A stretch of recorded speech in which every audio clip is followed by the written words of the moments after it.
This is CGTN, China Global Television Network.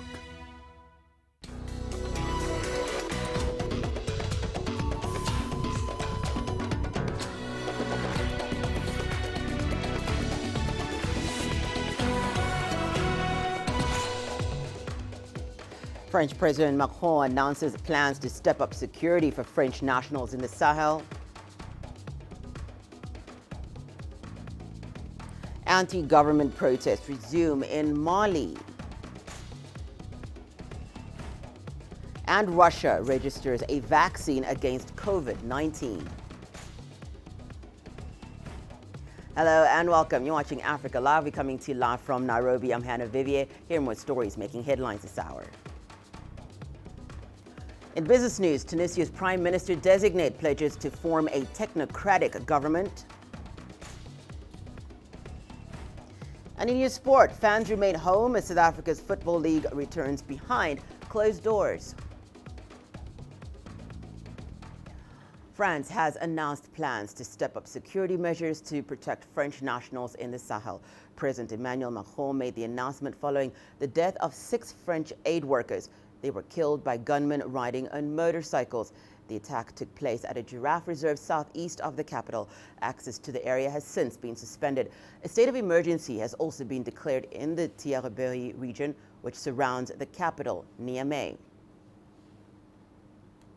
Well, for more on the security situation in the Sahel, CGTN's Ross Cullen joins us from Paris. Ross, thank you so much for joining us.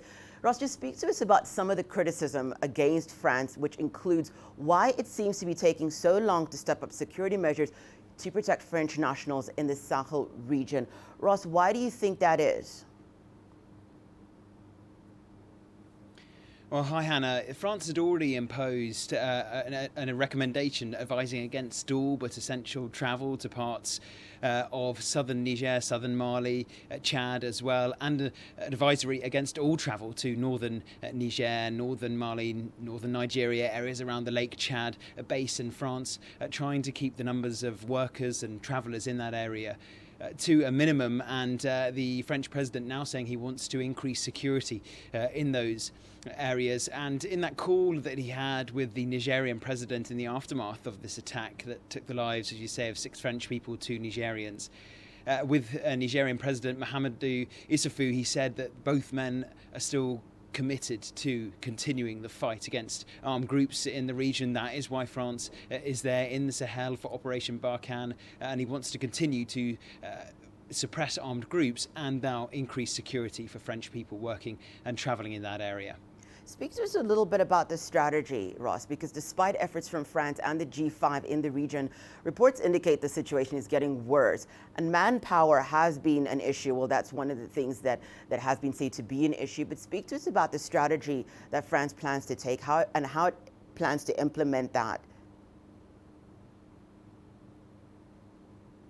Well, the security undoubtedly will take a combination of trying to keep the numbers of people in that area to a low, and also we could well see an increase in the protective force. France already has 5,000 soldiers serving in that area. We could see an increase in the number of military personnel. It's going to be hard for France, though. The EU contributes hundreds of millions of dollars a year, Hannah, to that area across the southern Sahara, the Sahel, trying to alleviate crisis with food, nutrition, trying to alleviate the problems with access to clean water, safe sanitation, and of course all of that without the added pressures that this year has brought with the coronavirus pandemic. So there will be EU workers, French nationals in that area when it comes to aid.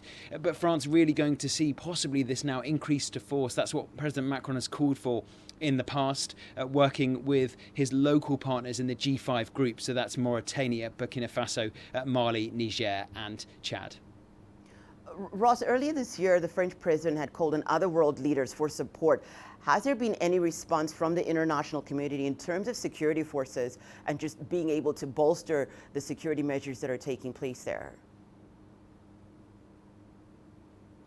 Yeah, so that was in January, his call when he had his conference here in France with the 5 leaders of the Sahel nations, and there was a further conference in June that Mauritania hosted. At the time in January, French President Macron called for more support from other countries, saying France just can't take on the bulk of the heavy lifting. He wants support from a more international force, and there was an increase in 600 foreign troops to that area. But France has also got fighter jets and helicopters, armoured personnel carriers in the Sahel region. There is some support from the United Kingdom when it comes to air transport.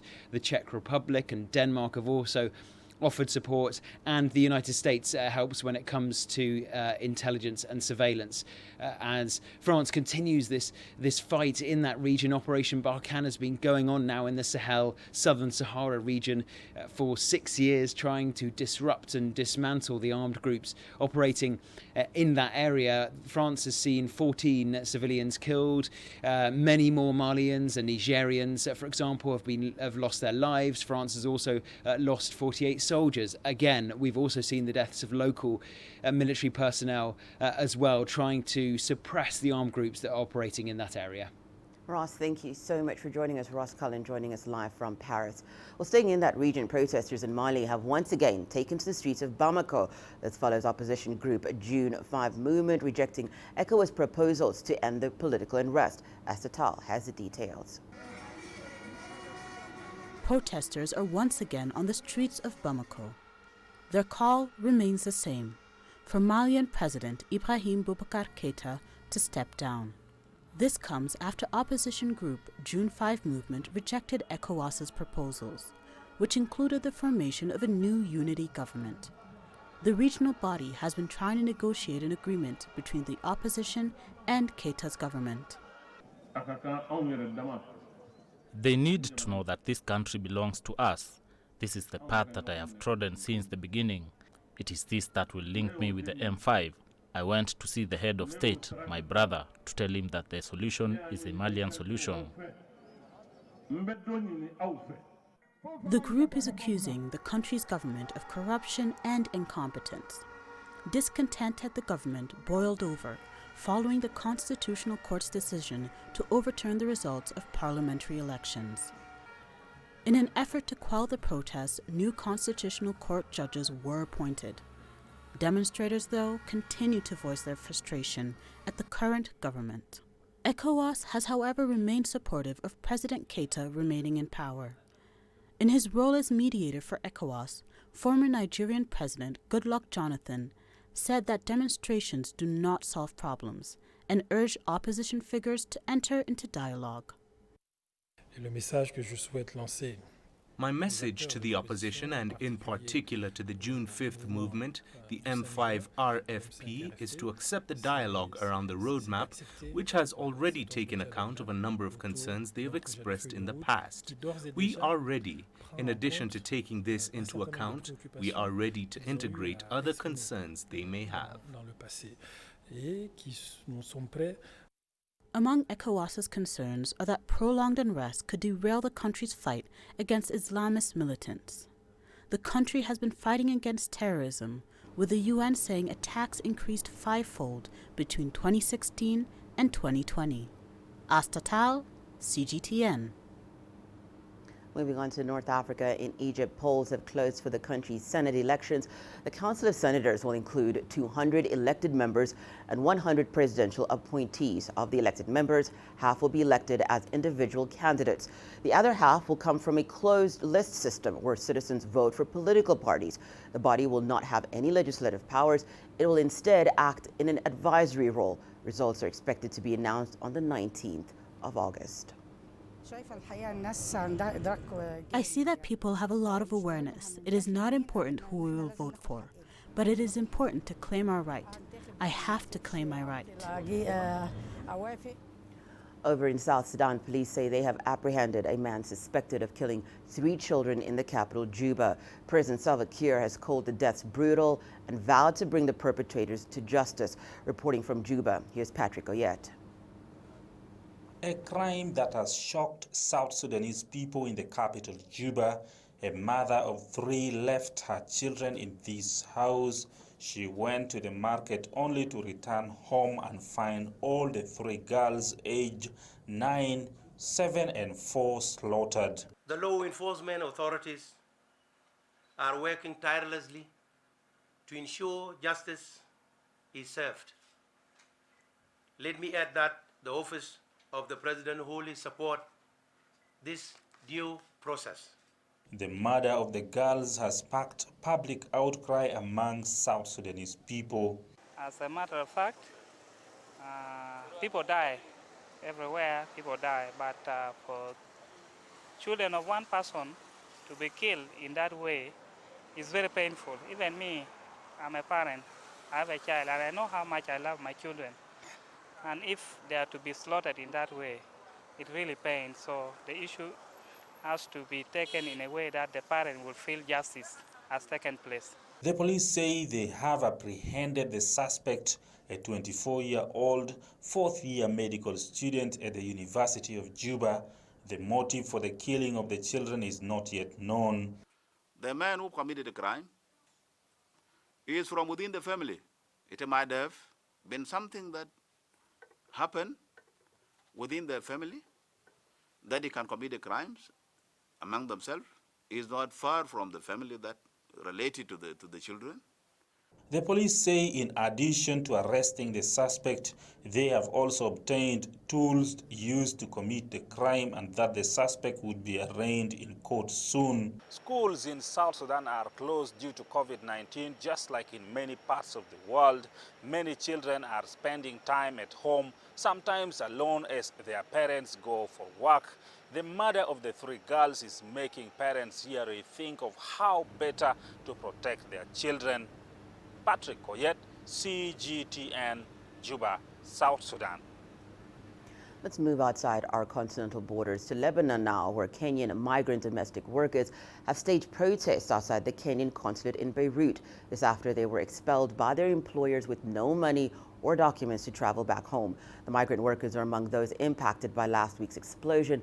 The economic crisis has affected the income of many in the Lebanese community, and according to Amnesty International, Lebanon is home to approximately 250,000 migrant domestic workers. Most are women from African and Asian countries. Following last week's blast, many of these migrant workers are now homeless. Because we want to travel, we don't have cash, no dollars, and when we came here to search for help, they are sending us away. We are closing the way to go inside. They don't want us to go inside, and they are saying if you have dollars to pay your ticket, okay, you can come inside. They need like $1,000 to pay our ticket. We don't have. Yes. They need to pay 1,500. Yes. And now Lebanon, there is no dollars. Dollars from last year October.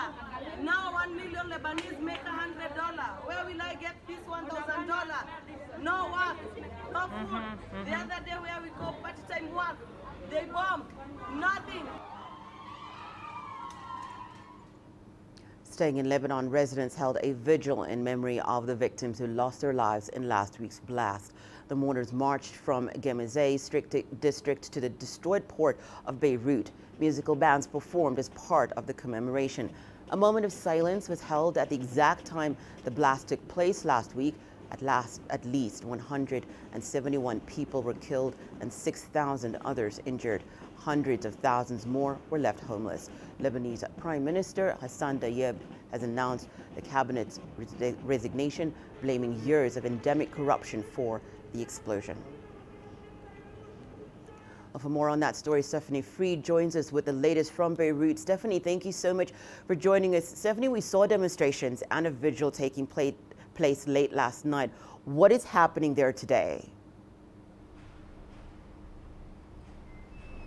Well, the protests, the demonstrations are ongoing. Certainly they have kicked up in intensity since the blast last week. As far as today goes, this is really a cat and mouse game on the ground in Beirut between the military, who they put down the protests, versus the people who are protesting.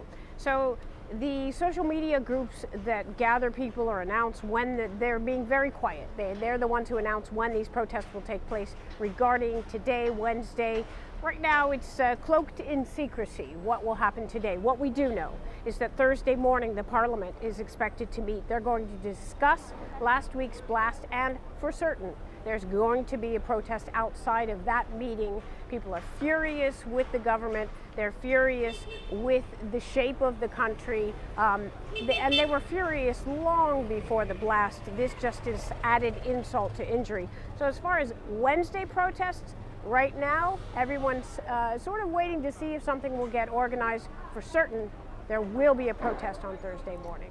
So Stephanie, from what we're hearing, the cabinet had resigned, and so Lebanon is in political limbo right now. What happens next in its regards to its political system? That's the million-dollar question.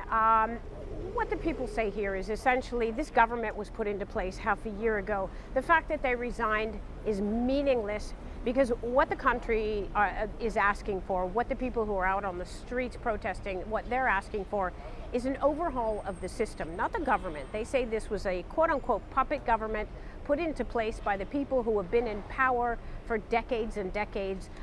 Supposed to be a technocrat government. But what people are looking for is real reform. They want an end to corruption, the corruption that has tanked the economy here. And there were protests long before the blast, and that's why. So what will happen? Will the country sink into anarchy? Unlikely. Will others, some of the parties, let's say the speculation around Hezbollah, will they move into a position of power? Nobody really knows right now. What we do know is that regardless of the resignation, the government is temporarily going to stay in place until something new is formed. Hannah? Stephanie, so from what we've been hearing just in terms of aid and rescue operations, that there were a lot of NGOs that were in the region and helping. Just speak to us a little bit about that, on what is happening right now with the status of aid and with rescue. Well, rescue operations have pretty much ceased in terms of looking for recovering people. I'm here on the ground. This is the neighborhood. This is where it happened. And I can just say, from witnessing in the area, the vast numbers of volunteers. And how do you know who the volunteers are? By their T-shirts. And the T-shirts that I've seen today, people carrying boxes of food, supplies, water, medical aid. I've even seen people administering medical aid out on the street to people. We're looking at judo organizations, some of the world's major car dealerships. I just saw the World Food Kitchen drive by with the logo on their car. A group of scouts. The Lebanese have been very instrumental themselves in coming to what this ground zero is, helping out, bringing food, bringing supplies. And of course, as we know, in terms of aid, fuel aid, food aid, medical aid, supplies, that has poured in from the entire world, from the region, and that continues to do so. So again, here on the ground, we're seeing hordes of people, hordes of volunteers doing everything, again, from cleaning up to giving out food to sweeping the streets. So there's a tremendous undertaking and a tremendous amount of cooperation. Hannah? Thank you so much, Stephanie. Stephanie Free joining us live there from Beirut. Well, Beijing continues to slam the United States after Washington announced upcoming bans on Chinese social media platforms. A spokesperson for the Chinese ministry has dismissed the Trump administration's claims that TikTok and WeChat apps are a threat to social security. TikTok is only a platform where people from all around the world, including those in the United States, entertain themselves, show their talents, and share their feelings. It has nothing to do with national security. Some people in the United States abuse the concept of national security without any evidence to suppress non-American enterprises. This is embarrassing and shameful. President Donald Trump threatened to ban the popular short video app over national security concerns. If implemented, it would be the first time the United States has banned a widely used mobile app. Trade negotiators from China and the U.S. will reportedly discuss the implementation of the Phase 1 trade deal in the coming days. Among the topics will be these coming sanctions, as well as agricultural purchases and the dollar-yuan exchange rate. U.S. Democrat presidential candidate Joe Biden has picked Senator Kamala Harris as his vice president. Our correspondent Nathan King takes a look at this historic appointment. Well, after weeks of waiting and just a few days before the Democratic convention begins, the pick is now official. Kamala Harris is going to be the vice presidential nominee of the Democratic Party of Joe Biden. Now, she has an amazing life story, the daughter of an Indian scientist immigrant, as a mother, a Jamaican immigrant economist. She has a tremendous academic record both on the West and the East Coast here, a fearless prosecutor, controversial in some cases in California for enforcing strict laws when it came to 3 strikes and you're out rules, which essentially sent a lot of African American people to prison for a long time, sometimes for minor offences. But she's considered a safe pair of hands when it comes to combating law and order. She also had a big difference with Joe Biden in the first Democratic primary debate over the integration of schools at the federal level and the busing of African American children to what were white schools, but they got over that. She backed him, and she's also been seen as a fearless prosecutor and interrogator in the Senate when it comes to the likes of Supreme Court Justice nominees like Brett Kavanaugh, the Attorney General. Now, of course, the Trump campaign wasted no time in responding. They had a video ready. I'm sure they had them for all the other candidates as well, basically calling her a phony, picturing the ticket as moving to the radical left. And in his coronavirus briefing just behind me here, the U.S. president wasted no time in criticizing Kamala Harris. So I was a little surprised that he picked her. I've been watching her for a long time, and I was a little surprised. She was extraordinarily nasty to Kavanaugh, Judge Kavanaugh then, now Justice Kavanaugh. She was nasty to a level that was just a horrible thing, the way she was. Yes, that word nasty tends to come up when he is criticizing women. However, the ticket will be one that the Republicans will worry about. She's considered a candidate, a formidable woman that will be potentially popular with swing voters, especially women in suburbs. The problem perhaps would be on the progressive left of the Democratic Party, where she is considered too centrist. It'll be interesting to see how the policy ticket of those two continues. Nathan King, CGTN at the White House. Well, it's time now for us to take a short break. We'll have more news for you when we return.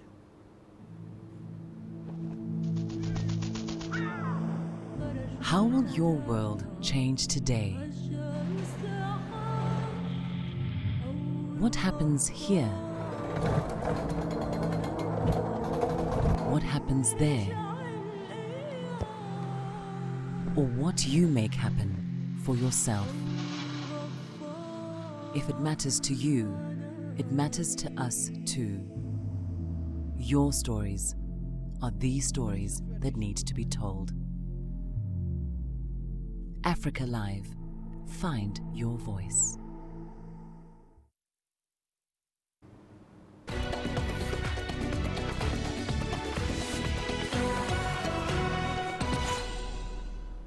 Welcome back. You're watching News Making Headlines right here on Africa Live. Well, Russia has become the first country in the world to register a vaccine against COVID-19, but this comes despite phase 3 of trials not having been completed. Experts in the field say that the process has been rushed and warn that it is premature to claim a vaccine victory. Julia Chapman reports from Moscow. In the global race to find a COVID-19 vaccine, Russia says it's crossed the finish line first. So confident are Russian authorities in their result that even the president's daughter has received a dose. It works more precisely, forming stable antibody and cellular immunity. I know that because one of my daughters was given the vaccine. After the first vaccination, she had a temperature of 38. The next day, a little over 37, and that's it. After the second vaccination, the temperature also rose a little, but then subsided. She feels good and her spirits are high. The vaccine, like many others being developed, is an adenovirus-based vector. Researchers say it's not only safe, but is proven to be effective. But public health experts say it's far too early to know that for sure. Limited data has been released from the clinical trials carried out by Moscow's Gamaleya Institute. We don't know how many people have taken part in the trials and been given a dose of the vaccine. Epidemiologists say that lack of transparency is cause for concern. Phase 3 of the trial is now underway. The World Health Organization says vaccine candidates need to go through the full stages of testing before rollout. I am afraid that we have nothing to be proud of. It's more of a shame for our country. We are demonstrating to the world violations of common rules. We have cut all corners, essentially, and are now demanding some sort of a reward. Russian officials say critics haven't seen the data from their trials, and they're confident that the vaccine is ready. Mass production could begin as early as September, with a wider rollout to the population in the autumn. Officials are hailing this as another Sputnik moment, and the vaccine has even been named after that first satellite in space. They say that more than 20 countries have made requests for the vaccine, but convincing the public to be inoculated without finishing trials could prove to be a tougher challenge than developing the vaccine itself. Julia Chapman, CGTN, Moscow. Medical aid from the Chinese government and the Chinese private sector continues to help many African nations battle the spread of the coronavirus. Here's Guillaume Chala with more on that story. Ethiopian Minister of Health Elia Tadesse has received 2 consecutive deliveries of medical supplies from China this week. First from the First Lady of China, and second from ByteDance, a China-based tech company and owner of the app TikTok. African Union officials say the efforts are commendable and a sign of uninterrupted solidarity with Africa, and the world must unite as one to battle COVID-19. Africa already decided in fighting COVID-19 as one, but we need the rest of the world to support Africa, especially in strengthening our health systems, in strengthening our capacity to fight COVID-19, and also in supporting us by medical supplies. Many African nations are procuring medical and testing supplies through the African Union's COVID-19 fund.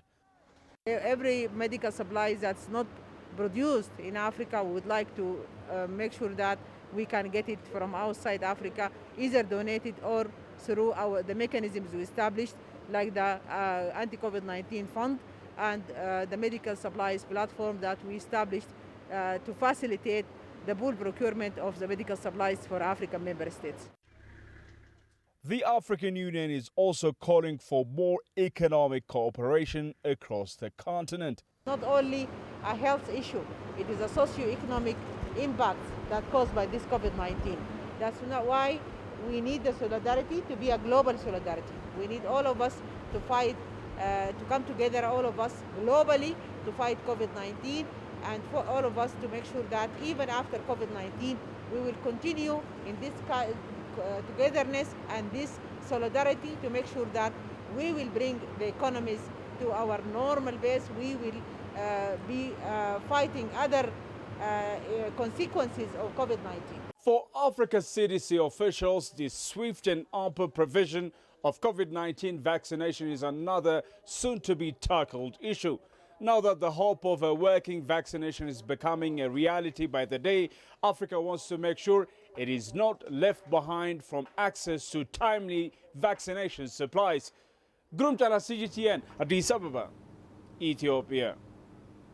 Tanzania has launched the use of a safe travel stamp as a result of recognition by the World Travel and Tourism Council, which has classified the country as a safe travel destination. The launching of the use of the safe travel stamp has been celebrated as a crucial achievement.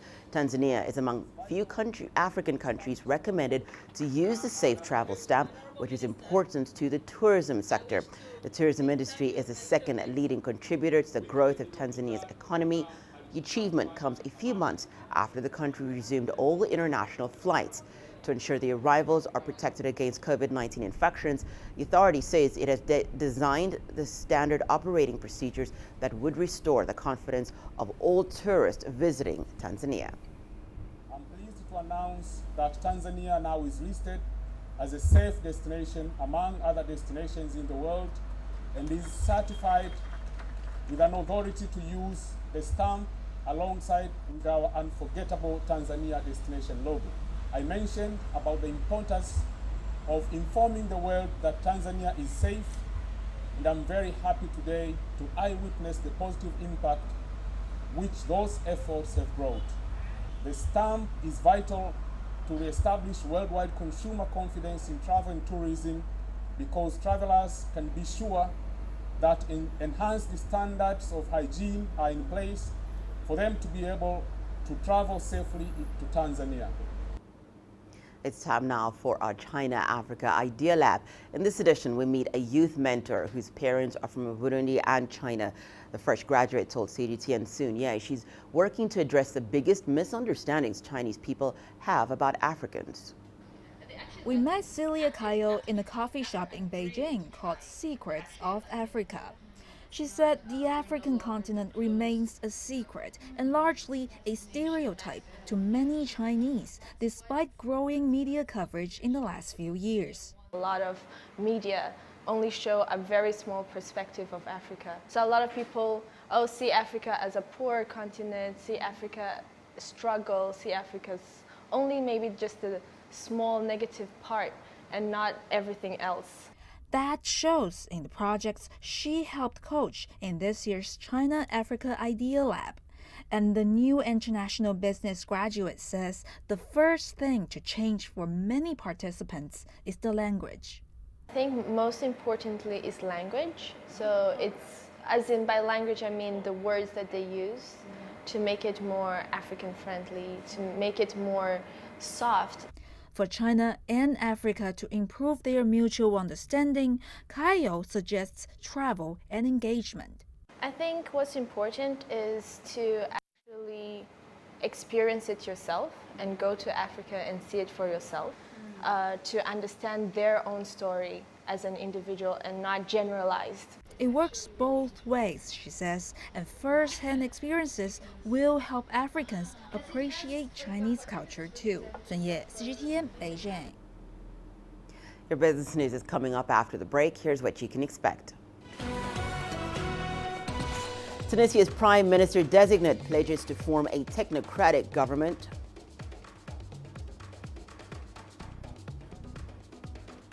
And car dealers in South Sudan say business is booming despite the coronavirus pandemic.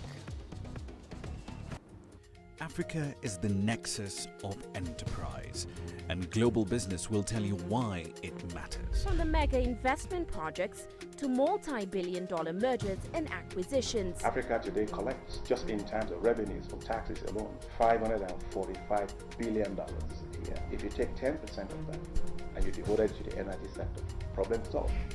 All this on Global Business, weekdays at this time on CGTN.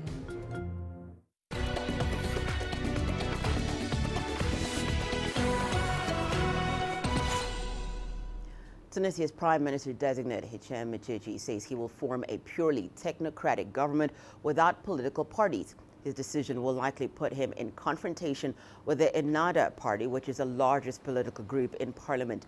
He defended his decision, saying that his government plans to focus on social hardship and the weak economy.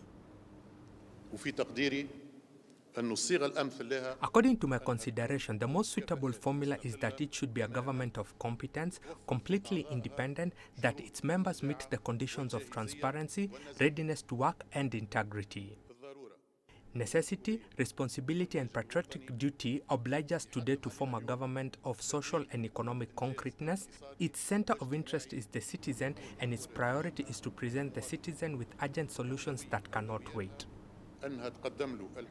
Car dealers in South Sudan say they are selling more vehicles despite the pandemic. Salesmen say the surge in demand is largely due to aid agencies needing to reach more people in remote areas. The country has also eased restrictions imposed earlier to curb the spread of the virus. Patrick Ayet gives us more.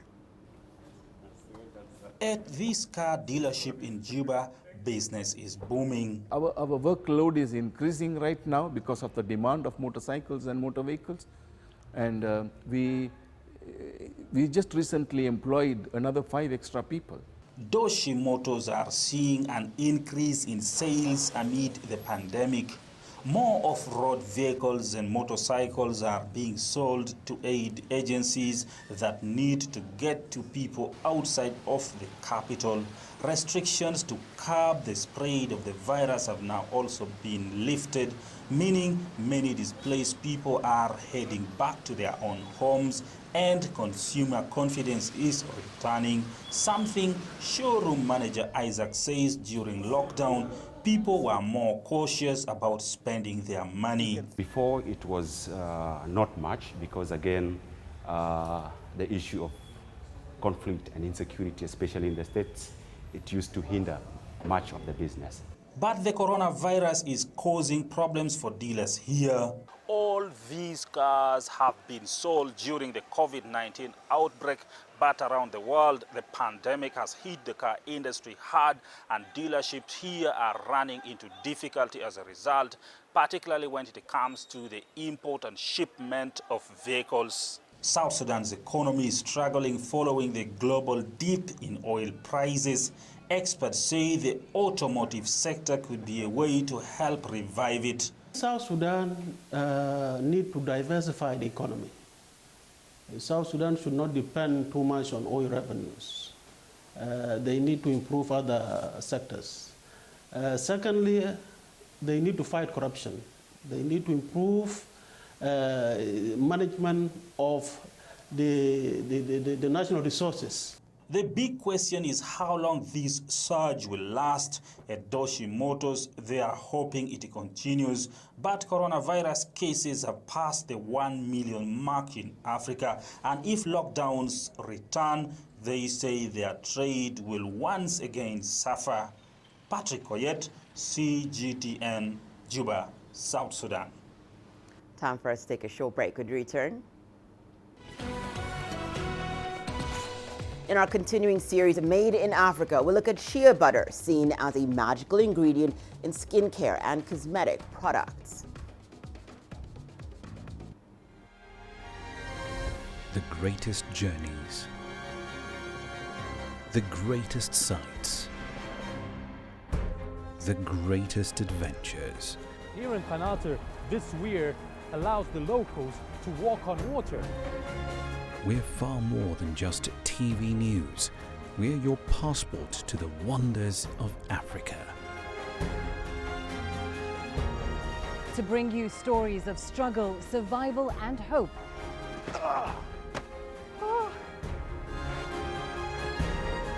So let's explore.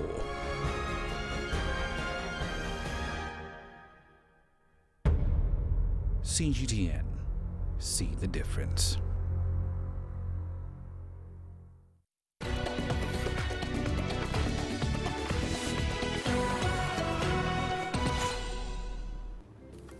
My family has been doing this artwork for the past 600 years.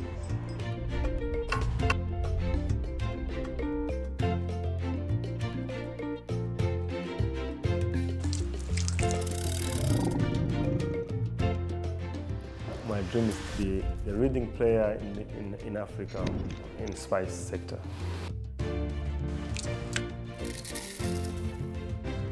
Nobody in the region consumes it. Even me cannot afford the vanilla cooking.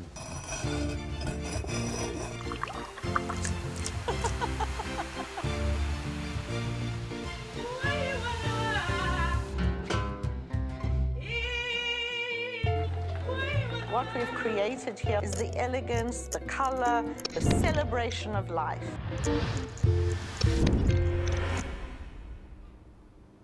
Shea butter is considered a magical ingredient in skincare and cosmetic products. It's also used in the confectionery industry for formulation purposes. The fruit of the shea tree has long been considered sacred by many in West Africa because of its countless health benefits. But now, as the demand is growing worldwide for shea, it is helping improve lives in some of the world's poorest communities. Around 16 million people in Africa, particularly women living in rural areas, are supported by the shea industry. Let's take a look. This is shea butter, a pure creamy goodness which has been protecting women's skin for generations. It's also a daily staple for cooking in West Africa. To extract shea butter, this nut has to go through a 15-step process. So how does this turn into this? We journeyed to northern Ghana to solve this nutritious mystery.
Wala ka ta dira dama bannin ya fa ka san ta tuso marin yanga ma ka san ta tuso ma da wata bandi yan ben yan jiya ka tunu tuchel ma di dia ta gbasani ma ta gbato tum da me na kan ma tun san ma ta taba kan nan go hala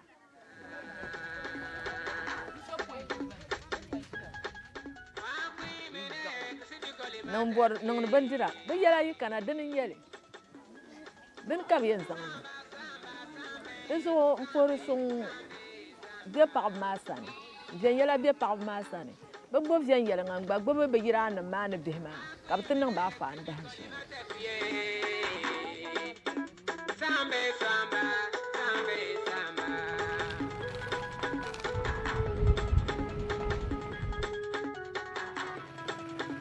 yakene mbane sambe samba sambe samba.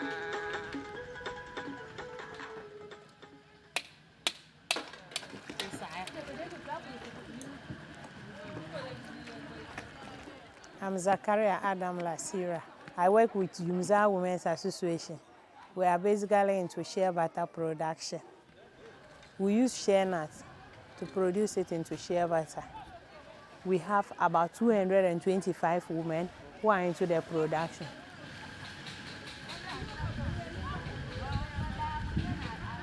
So what we do is immediately you come in and you are given the shea nuts, you are supposed to pick out all bad nuts Then after picking out the bad nuts, you then roast, where we have roasters and some of the women are even roasting. After this stage, you send it into the milling room for milling. Then it is being milled into a paste form. And after milling, you go into kneading. We produce handcrafted butter. After kneading, you get your fat in motion, then you send it back to your stoves to boil, where you now separate the oil from the waste. After the boiling, you are supposed to filter. After this stage, we stir it till it solidifies. And after solidification, we package it into containers the buyers prefer.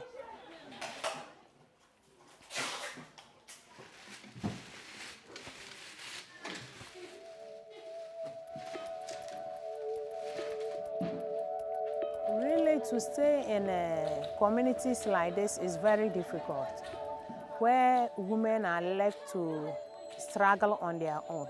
So coming up as a growing child, it wasn't easy for me. When I first came to this community, most of the women, the children in the community weren't going to school because normally men say it's not important for one to educate a girl child. But after the women joining the group, they saw that it's very necessary for them to send all their girl children to school. So currently, I'll say this particular group have helped a lot of women, and all the girl child in the community are all back to school. So I'll say what I was looking for, I have achieved part of it.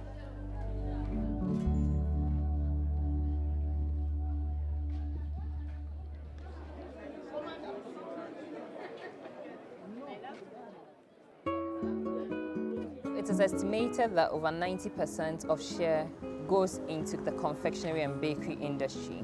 So within this industry, Shea is used mainly for formulation purposes in improving the quality of formulations. In Europe, for instance, where regulations allow, Shea is used as a cocoa butter equivalent for chocolate and is believed to increase the shelf life and also the formulation quality. 10% of the remaining goes into the cosmetic industry. So in the cosmetic industry, Shea is favored for its high moisturizing quality as well as its anti-aging and anti-inflammatory qualities, which mainly is used in the personal care industry for body lotions, soaps, and other purposes, but mainly for the personal care industry.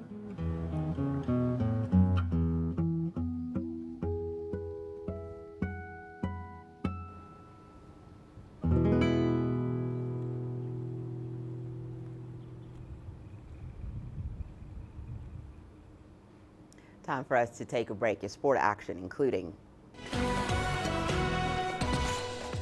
fans remain home as South Africa's Football League returns behind closed doors.